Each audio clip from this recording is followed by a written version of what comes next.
une voix remarquable s'est élevée en Europe, exigeant justice pour l'Afrique.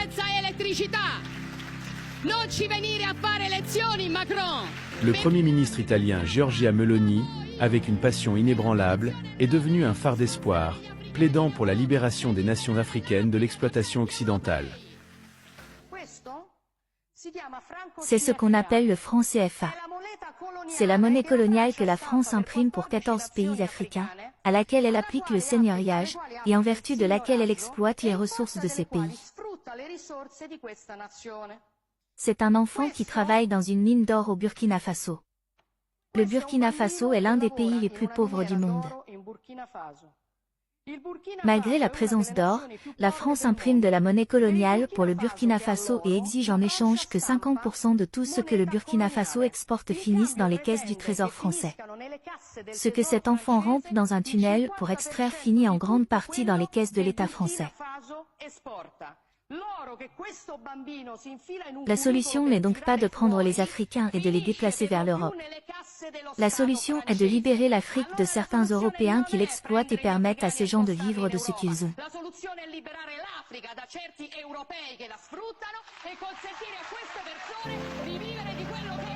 Au Burkina Faso, l'un des pays les plus pauvres du monde, la dure réalité de cette exploitation est mise à nu.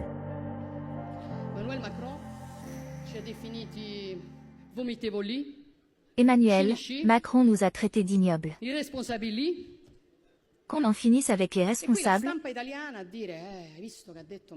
Et là la presse italienne dit, puisque Macron a dit que nous sommes irresponsables. Les responsables, Manuela Macron, sont ceux qui ont bombardé la Libye parce qu'ils étaient agacés que l'Italie ait une relation privilégiée dans les domaines énergétiques avec Kadhafi, nous exposant au chaos migratoire dans le Nichi. Emmanuel Macron, ce sont les Français qui envoient la gendarmerie pour refouler tout immigré qui tente de traverser la frontière à 28 000.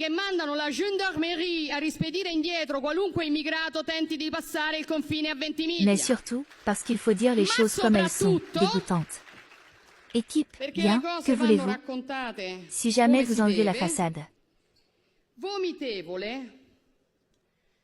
Ceux qui, comme la France,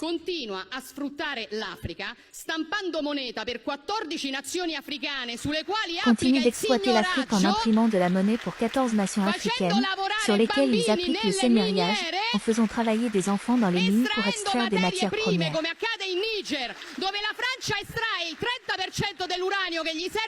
Comme cela se passe au Niger, à Niamey, la France extrait de l'argile pour 1% de l'uranium dont elle a besoin pour faire fonctionner les centrales nucléaires, alors que 90% des pauvres vivent sans électricité.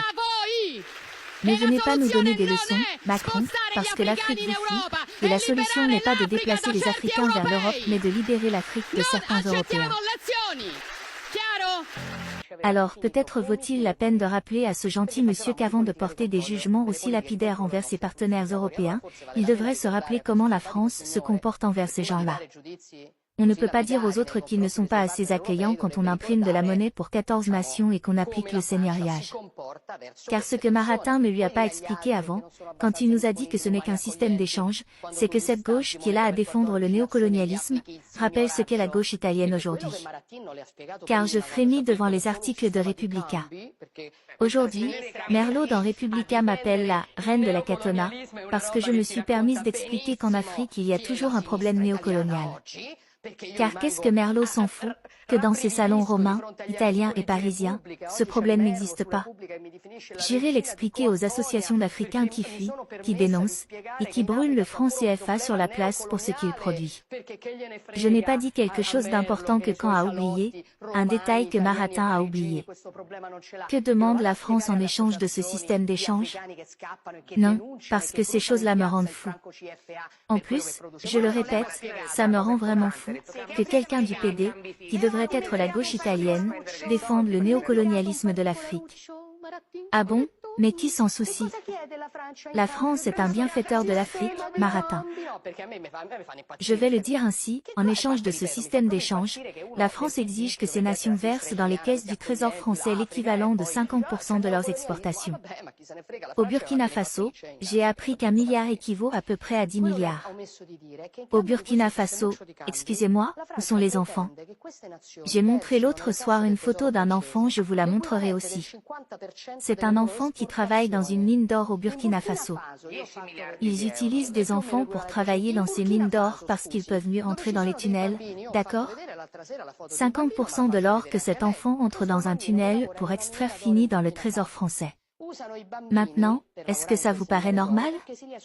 Et écoutez, ne venez pas me dire et je vous dirai deux autres choses très rapidement. Mais personne de ces nations. Mais qu'est-ce que ça veut dire? Il est évident que si un Nigérian s'enfuit du Nigeria, s'il avait un Sénégal riche à côté de lui, peut-être qu'il ne viendrait pas en Italie. Jifat a posé une question hors antenne sur les 10 milliards parce que j'avais lu ce truc.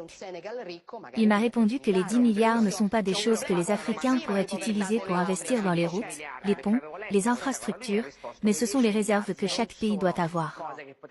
Alors la France leur dit, vous avez ces réserves, je les garde pour vous pour maintenir une monnaie stable afin qu'elle ne fluctue pas continuellement, et pour votre économie, c'est un grand bien. Laissez-moi tranquille. Faisons comme ça, bon, alors je dirais à Maratin que nous le faisons comme ça puisque les Français sont des bienfaiteurs avec leur franc CFA, disons que maintenant nous le faisons avec la Banque Centrale Européenne, ce que fait la France. Voyons si la France est d'accord. Myrtha, il y a une autre chose que j'aimerais discuter avec vous aujourd'hui, que je trouve très intéressante. Qu'est-ce que le franc CFA a à voir avec la question migratoire, et la France est-elle un bienfaiteur ou simplement intéressée par le franc CFA? Parce qu'ils nous disent que la France n'y gagne rien. Parfait. En 2015, le département d'État américain a publié 3000 courriels si vous vous souvenez adressés à la secrétaire d'État américaine de l'époque, Hillary Clinton. Dans l'un de ces courriels, les services de renseignement américains expliquaient à Hillary Clinton qu'ils avaient en gros appris des services français que, lorsque Kadhafi était au pouvoir, il y avait un projet de remplacer le franc CFA, la monnaie coloniale française, par une monnaie africaine basée sur la monnaie libyenne. D'après ce qu'ils ont écrit dans ce courriel que je vous laisse pour que vous puissiez le consulter, ce sont des documents publics du département d'État. D'après ce courriel, ce serait l'un des problèmes sous-jacents à la volonté de la France de bombarder la Libye et de tuer Kadhafi. Si la France n'est pas intéressée par le franc CFA, je pense qu'il faut approfondir la question. Faisons quelque chose d'intelligent parce que le bazar que nous avons avec l'immigration commence à partir de là. La solution au sort de l'Afrique n'est pas la migration, mais la libération. Il s'agit de libérer l'Afrique de l'emprise de ceux qui l'exploitent depuis des siècles, permettant à son peuple de prospérer enfin selon ses propres conditions.